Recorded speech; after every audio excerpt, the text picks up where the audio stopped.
Do you struggle to find your voice in a noisy world? Do you feel your voice lacks confidence and energy to accurately communicate your thoughts, ideas, and passions? Do you wish there was an easy way to give your voice what it needs to captivate your audience every time? My name is Clay Collins, and like you, I struggled with these issues for years. But I found a blueprint that can help you change the way you think about your voice and therefore the way your voice comes across to others. Welcome to the My Voice Mentor podcast. What happens when the style you're trying to sing is in direct conflict with good vocal technique? Man, have you ever come across that one? Well, I tell you what, that's what we're going to talk about today.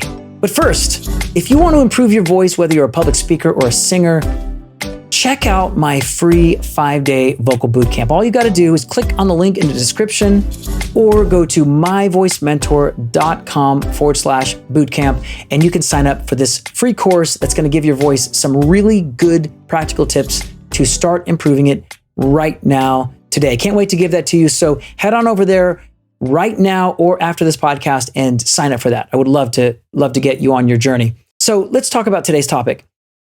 Style is usually the thing that gets us interested in singing, and it's usually our starting point. And at times it can actually be our worst enemy because not everything that is pleasing to the ears or is sounding the way that we want it to sound is necessarily beneficial to our voice. And so practicality would say, well, anything that doesn't promote good health with my voice, I should abandon that. But then we have a potential other problem when we do that is, oh, wow, now the impact or the style that I'm trying to do is sacrificed for good voice technique. The struggle is real. This is a real struggle. And that's why I wanted to talk about this today. And today is specifically for singers, but it might pertain to acting and public speaking as well, because you might be a voice actor who at times might imitate other voices or do character voices or something like that. And some character voices might cause a little damage to the voice. But we still have to maybe at times do that. An example of like a character voice that could maybe be long-term damaging is the movie voice. That guy in the world. That guy. I mean, he's made a living doing that sound, but I can't imagine how long I could do that voice before noticing some problems with my voice. So that's kind of what I'm talking about today. So this affects not only singers, but public speakers as well. And if you happen to be like a coach or something, you might have the coach voice that's like, come on, guys. Or maybe actors like Jack Nicholson completely destroyed his voice. You can't handle the truth. That's what I'm talking about right there. That's what I mean by style or character or voice tone.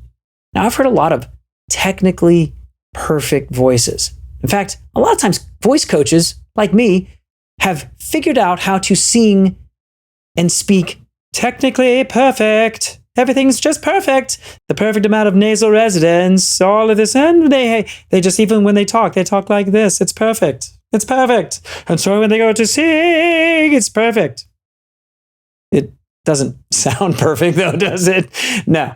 But you get what I'm getting at here. Is like sometimes the technical approach is not necessarily what we want to do, but then we can go the other extreme.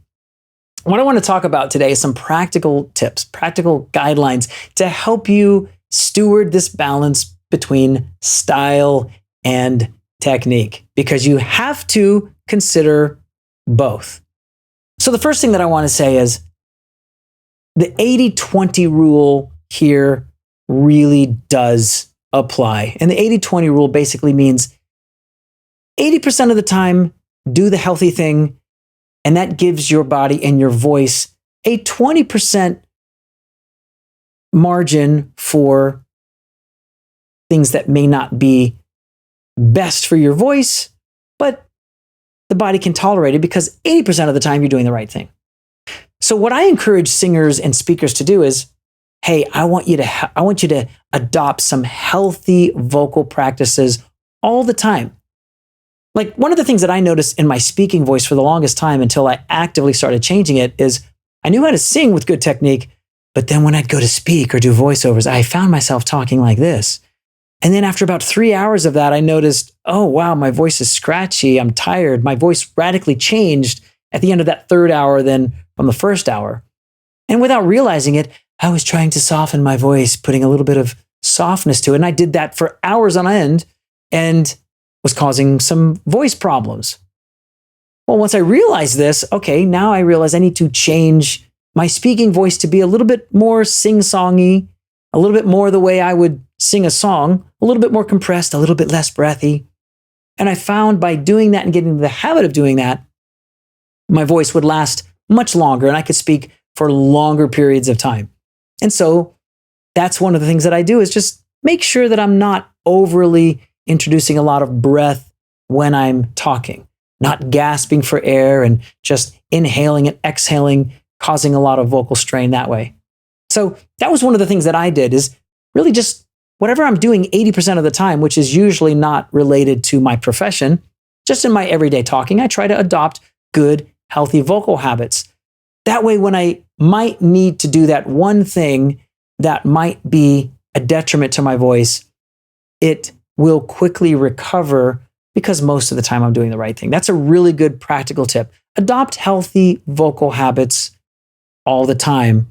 And that's going to give your body the ability to deviate from that occasionally. It is kind of like when we go to the doctor and the doctor says, don't eat junk food. And don't have a life either because everybody should be eating cauliflower and broccoli. Like, no, occasionally I want to have that Big Mac. I mean, let's just be honest. But I can't eat there every day. I can't have that every day and expect to get the nutrients I need. But occasionally that Big Mac tastes really good. So really the 80-20 rule applies in the same way to the voice. Let's just be mindful and healthy most of the time. Sometimes I really think about this and I think of artists that only had a couple of songs that I know of because they damaged their voice so much. And one of those that comes to mind is Louis Armstrong. You remember him? He's the guy, I see trees of green. Blah, blah, blah, blah. You know, that guy. I mean, we know that song. It's an icon. So, I mean, could you imagine being that guy's voice coach?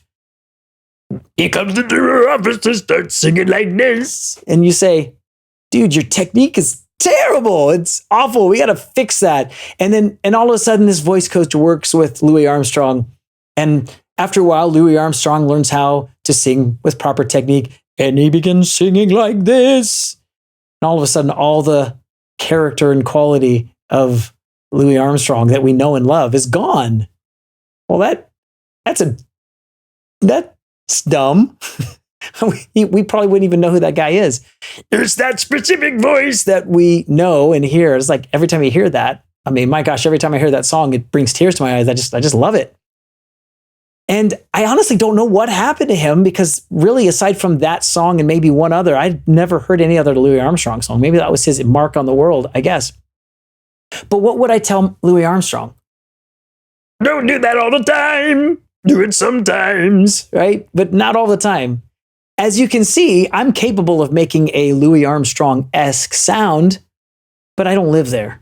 So I think I've gotten that point across, is that sometimes there's things that you're going to want to do, but you need to at least be aware that they may not be beneficial to the voice. So what are some of these things that can cause damage to our voice that are related to style? I'd say the number one problem that I come across with singers is too much breathiness. They're so breathy. And then they gasp for the air and they're gasping again because they're running out of air quicker and they have to take even more. And you hear it over and over again. I mean, Grammy winning singers are doing this. And 5 years later, you hear that sad story about they develop nodules and they have to get surgery and it's heartbreaking. So I would say if you notice a lot of breathiness in your voice, you might want to adjust it. Now, again, it's not that you can't ever sing breathy or ever sing in that way. There might be a specific moment in a song or a specific song that calls for it. But if you find that every song has an overly breathy quality to it, you might want to pay some attention to that, because too much air passing over time over the vocal cords is only going to dry them out and cause them to be brittle, which means the body tells them that they need to develop calluses in order to withstand all that dry air. And then all of a sudden your voice gets even more breathy, and after a while it becomes unusable. Well, we don't want that to happen. So be aware of the breathiness. Another common problem among singers is placing their voice in the lower throat. And that would be kind of the example that I gave earlier with Louis Armstrong. All of that is in the lower throat. That is very, very hard on the lower throat. A lot of that is going to create problems. And if you find that you're feeling strain in the lower throat, even right now, my voice is getting weaker from having done that. So I'm doing damage to try and help you. But there it is in the lower throat. I would say most major vocal problems occur right there in the lower throat. It'll immediately start to manifest if you do it on a regular basis. Your voice will get weaker, your range will diminish, and we don't want any of that to happen to you. All right, cool. So an example of singers that sing with a lower throat would be like Mariah Carey. She at one time was a coloratura and had an incredible range, but her pop singing really put a lot of pressure on the lower throat. And she would do moves like, she'd go low, she'd go deep into the lower throat. Sometimes with opera singers, it would manifest itself like, and it would just be very much in the lower throat, and they'd get a lot of power out of it, but it puts a lot of pressure. Now, again, it's not like you can do this never, but you've got to be aware of it. What I have found consistently that takes care of my voice and continues to strengthen and build it is this middle part of the voice that I'm talking to you right here. It's thin, it's not overly boomy, but it's not overly high. It's just kind of in this middle place where I focus that energy right through the teeth. We call that singing into the mask, and also we refer to it as a speech level approach, kind of the voice that we would naturally use when we talk to someone. Usually is the best part of our voice, and that's usually what I try to do. So avoid the lower throat, avoid a lot of breathiness in your tone. Finally, another thing that can cause problems is when we push the larynx high up into our skull. And that tends to sound a little bit like this. If we're trying to hit high notes, we push the larynx up, and it really is not very pleasant to feel. I'm sure you remember the actor Jerry Lewis. That was his shtick. He would push his larynx way up, and that was his character. So you might be a voice actor that sometimes uses that voice. Well, all I can say is don't make a habit of it. And if you find yourself in your talking with kind of a higher resonant voice like that, chances are you need to move that larynx back to a neutral position. Some of these techniques are a little hard to get a hold of at first. And at the end of this podcast, I'm going to give you some resources to help you get a handle on it. But these are just some basic things to think about when style gets in the way of your voice. So in conclusion, I want to leave you with this. If you have to choose between style and technique, my honest answer to you would say, in the moment, favor style, but in the long term, favor technique. You don't have to live in the place of style all the time. In fact, one of the things that I teach my vocalists is when it comes to technique, remove style completely. Let's remove it. I almost take a Will Smith approach. Who you are right now is a little fluid. We're gonna work with it. We're gonna remove everything you think you know about your voice, and we're gonna start with the basics. When we remove style, it actually helps us build better technique, so that when we reintroduce style, we can do it in the right way. So I hope I've given you some things to think about. And if you would like to take the next step with your voice, again, I encourage you to go to myvoicementor.com/bootcamp and get started right away with my 5-day course. You're going to love it. It's going to give you some great tools to start strengthening and helping out your voice. But in the meantime, if you're watching this on YouTube, don't forget to hit that like, subscribe, and hit the bell notification in case you want to hear future podcast episodes just like this one. But until next time, continue to invest in your voice. It is worth your investment. See you next time.